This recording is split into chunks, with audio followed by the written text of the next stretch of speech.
Our last type of surface area problem is honestly the most difficult.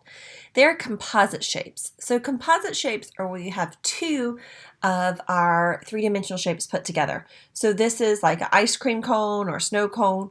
So we have what is a hemisphere on the top, half of a sphere, and then a cone on the bottom.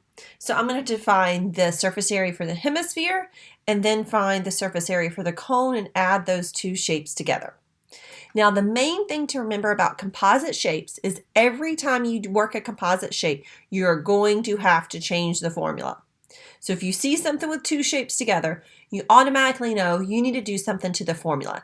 And that's why I pointed out what parts of the formula were when we were going through those earlier videos.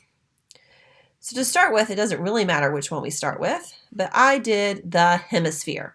Again, I think organization and labeling is a key to making sure to get these right. So a hemisphere is half of a sphere. So some people like to memorize a new formula and say, okay, a hemisphere is 2 pi r squared. Or you could think about it being the 4 pi r squared, and you're always going to cut that in half because a hemisphere is half of a sphere, like the northern hemisphere and the southern hemisphere when we're talking about geography. Either way, it doesn't matter to me. Some people are good at memorizing, so they want to learn the new formula for hemisphere. Other people's like, no, I'm not so great at memorizing, so they're going to use the sphere formula and then always cut it in half. Doesn't matter how you want to do it. Right here, I just showed the work for the 2 pi r squared. Either way, we're going to get the same answer. 6 right here is my diameter because it goes all the way from left to right. The radius is going to be half of that. So half of 6 is 3. So that's how I got 3 for my radius. 3 squared times 2 is 18, so I'm going to leave that as 18 pi. That's the surface area of the hemisphere. Now I'm going to come down and do the cone. Now the formula for a cone is pi r squared plus pi rl. However, since it's a composite shape, I've got to change that. Just like up here with the hemisphere, I had to divide by 2. I changed the formula. With the cone, I don't need the circle base because I no longer have a circle on the outside of my shape. Instead, we plopped this hemisphere down on top of it. I'm just going to move up to where we talked about a cone. Here's a cone. This was part of the outside. That circle base was part of the outside. If I was going to paint that cone, I would have to paint this circle base. Now, I would not have to paint it because I have the hemisphere on top. So I'm going to get rid of the circle part. So all I'm left with is pi rl. Now, this is where this gets really confusing. I know r is 3 from up here at the hemisphere, but I don't know l. Notice I gave you the height. I did not give you the lateral. Remember, the lateral is the diagonal. It's the hypotenuse. Some people can see this one easier if I draw the triangle out here. So we've got this triangle right here. I didn't draw it super well, but it is a right triangle. It's 90 degrees. So I've got 13 here is the height. This 3, that's going to be, that radius is going to be 3. And then I have to solve for L. So I'm going to use the Pythagorean theorem to get my lateral height. So that's what I did right here. 13 squared plus that 3 squared is going to give me 178, and the square root of 178 is just 178. I can't reduce that square root down any. So that is why I got L to be the square root of 178. So that means my answer is pi times 3 times the square root of 178. And I can't do anything with that. I can't put the pi with the square root. I can't put the 3 with the square root. I just leave it 3 pi square root of 178. I'm going to add my hemisphere and I'm going to add my cone together. They both have pi, but they both don't have the square root, so I cannot combine them as like terms. This is my answer, 18 pi plus 3 pi square root of 178. And I honestly didn't put the units there, so let's put our units there. Oops. So that is going to be centimeters squared. So we need to make sure and put our units. Here we go.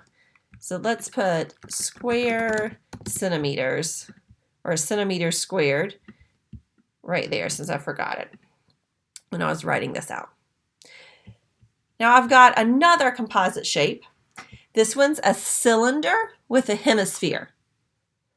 So what I would like you to do is kind of pause the video and see how far you can get. At least try to do the hemisphere part because you can model that straight after the cone.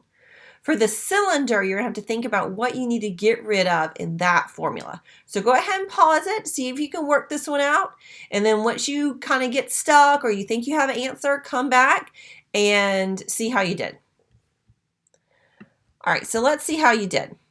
I'll start with the cylinder part.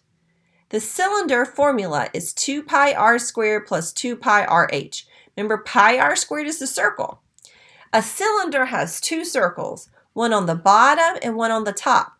I need the one on the bottom, but I don't need the one on the top because the hemisphere is on the top. I'm going to scroll up to show you that cylinder again from before. Here it is.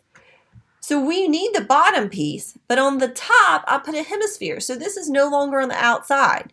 So it's no longer going to be part of my surface area. So I don't need two circles, I only need one. So I crossed out that 2, kept everything else the same. The good thing about a cylinder is I don't have to worry about the lateral height. I only have to worry about lateral heights when I'm dealing with things that are diagonal. So those are pyramids and cones. I don't have a pyramid or cone, so I'm good to go. R is halfway across. Again, so that would be 1.5, halfway cutting into that 3. So my R is 1.5 and my H is 5. Plug those in. I want to leave the pi. So 2.25 plus 15 gives me 17.25 pi. Again, this is the exact answer. In any work that you're going to handwrite and turn into me, I want to see that exact answer of pi. If it on my math lab, if it says to round, type in using your pi button on your calculator and round accordingly. Now for the hemisphere. Again, sphere is 4 pi r squared. A hemisphere is half of that. So half of 4 is 2 pi r squared, or you can memorize that formula separate. Either way, I know r is 1.5. So I get my hemisphere to be 4.5 pi. Adding those together, the part from the cylinder, the part from the hemisphere, gives me 21.7 pi, added at this time, centimeters squared. So this is my final answer. Now I know these are the most challenging by far, so I've also put in some extra practice with just composite shapes. So it's a page of nothing but composite shapes, and then I uploaded my work like step by step by step so that hopefully you could follow those. So I'd really encourage you to make sure and spend some extra time working on these composite shapes because I think they're a lot more difficult than the